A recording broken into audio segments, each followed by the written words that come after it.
there is a skirmish here or on Herald spawn. So comes over here, finds that final bit of experience to hit level 6, gets it a little bit faster than Croco, and now could just ult back in if T1 wants to start this one up. Knows Zeri coming over here too. Prince may just look for a plate trade, but that's much harder to actually get value from with the local gold now on Herald.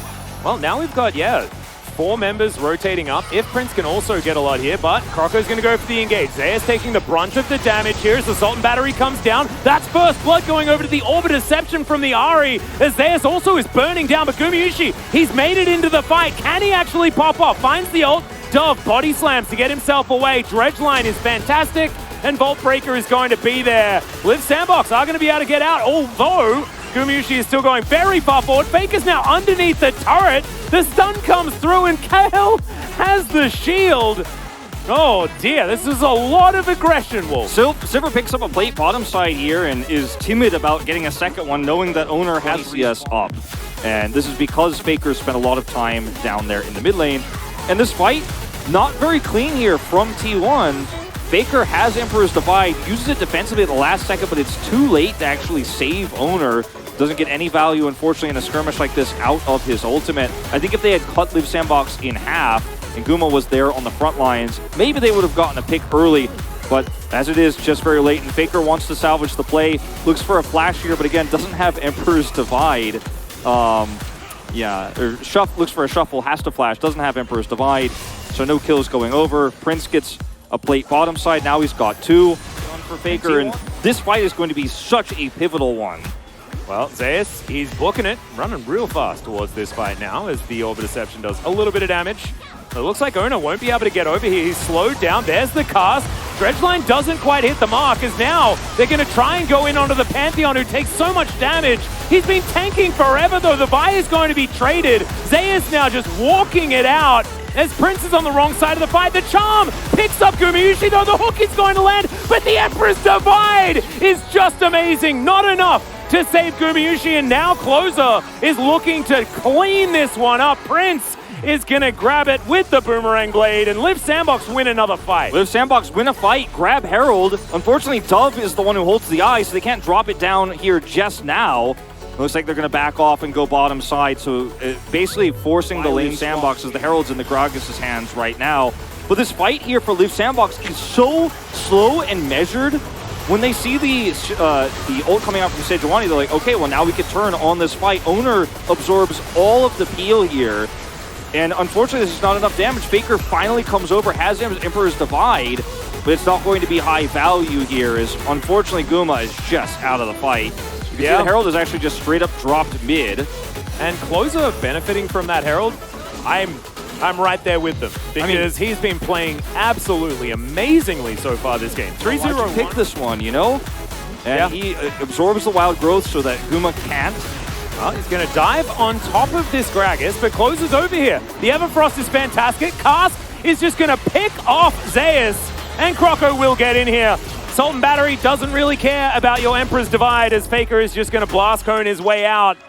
That's 6-2 now in kills, Wolf. Liv Sandbox is smashing this early game. And Faker, once again, tries to save, but not as good against the Zeri. Well, they're looking for a bit of a flank play here as the Assault Battery comes down, and Liv Sandbox say, don't mind if I do. The Glacial Prison leaves a bit to be desired as Croco picks up the kill on the Sejuani, and now Carrier completely out of position. They are going to be able to lock that one down very comfortably as Closer is on the chase, looking to lock down his former teammates here. For example. But as Ahri, if you get a fast Horizon focus, which by the way, you should never be able to have this early in the game, it should not be allowed. But look at how fast Zeus even dies with the chain CC here. With Ahri having Horizon focus, he dies even faster. Everfrost still going to be high value, so you don't sacrifice that utility with the Everfrost, but you do add a little bit of front-to-back damage. Baron, if they would want to, I think so. They're not wanting to take the risk right now, wanting to catch someone out beforehand. I think taking these fights sooner than later is definitely optimal. Well, Croco's just going to try and walk past the Sejuani's taking so much damage, though. The depth charge just bought so much space as Closer takes down yet another kill. Owner dies as basically an afterthought as Gumayusi is ulted, but I just don't see an angle that he can actually stand and do damage. They've already taken out the jungler and the frontline tank. Liv Sandbox will be able to take Baron. Yeah, it looks like T1 might get a Constellation Bounty turret here in mid as Liv Sandbox have full control. I mean, if you try to force this fight, T1, I do not think you're going to like the result. As look at where Guma is. He's trying to find a way, trying to find an angle to get Gromps, or rather Crux, on the blue side here. He's just so starved for money, it's not safe to be in the mid lane with the rest of the team on Baron. T1 are so far behind this game, and that's why I was saying they should force a fight, Liv Sandbox should force a fight sooner than later, because the Zeri is an item behind right now, is so desperately trying to get her IE where she can actually be relevant in neutral fights with her poke. Just not the case in these fights. Zeus, once again, the front line is just deleted. They're so far behind. Horizon Poke is going to give so much extra damage onto Owner here as well. And it's, once again, the tanks who die first, and Guma isn't online yet, so can't use the terms with how good Closer is playing after seeing him have a really rough time earlier on. As Kyle is probably going to die. There's the explosive cast. He doesn't use the stopwatch, as this Drake is going to get taken down. That is sole point. But now, Croco's going to have to get out of here. Dove, I don't think is going to survive this one, as the Grand Skyfall does come through, or the Grand Starfall, as it is now called. And that is 2 kills for T1 to answer back. I was worried that Owner's R key on his keyboard was broken for a little while, but we do have now evidence that it is working. Indeed. that was the first time he's actually used the ultimate to success here in this game, and it's to chase down and punish. Now, Kyle here, deep clearing vision. Dove is here to help save him, is the idea. But he's caught by Emperor's Divide. Dove was like, oh man, my only hope here was the cask would save you so that we could actually guarantee Drake. They basically wanted to shut the door on T1. Unfortunately, not only does he die, but then Dove's cask isn't successful, and it's Hex Tech Rift, so the portal allows them to chase down. Starfall comes through. Yep.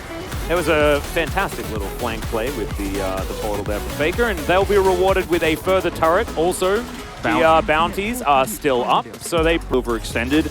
But where's the front-to-back team fight here? We're going to have to see that before we can believe T1 has a chance. Well, Glacial Prison does connect. There's a great Everfrost. The follow-up's beautiful as well. Look at the bouncy castle from Liv Sandbox.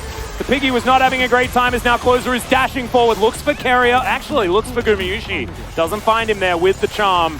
And Liv Sandbox, they'll settle. And he doesn't have any tenacity because he went for Lucidity Boots. And when he gets caught in these moments, just watch how quickly he falls. He's level 13. Everfrost comes through. Nautilus Hook, Nautilus Ult, Cask. Doesn't matter if he has Wild Growth.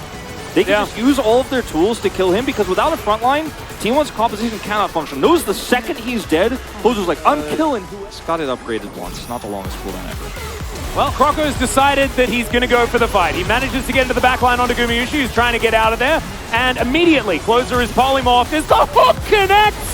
What the heck was that, Kyle? That is going to seal the deal on this team fight. Faker's going to get flashed on. It's a double kill for Prince, and Liv Sandbox are done. They want to finish this game right here, right now. Like we said, this is the most Liv Sandbox comp that they have ever been allowed to get. T1 let them draft this. They let them have it, and yeah, there are some really good parts of T1's comp. They are very good at scaling. They have some good skirmishing power, but they never got to show it. They never got to use it. They fell behind to Closer early, and it's lights out. Yeah, these Nexus turrets going to be next on the menu as that charm onto Zeus is going to spell his end, at least after this stopwatch does go down. Immediately, 2 kills come through. This last Nexus turret will go down, and Liv Sandbox, they are 1 game away from taking down T1 like not many other teams have been able to do this year and even this season. First Nexus is going to hit the deck. I think we'll see a pretty big swing in some of those goal difference.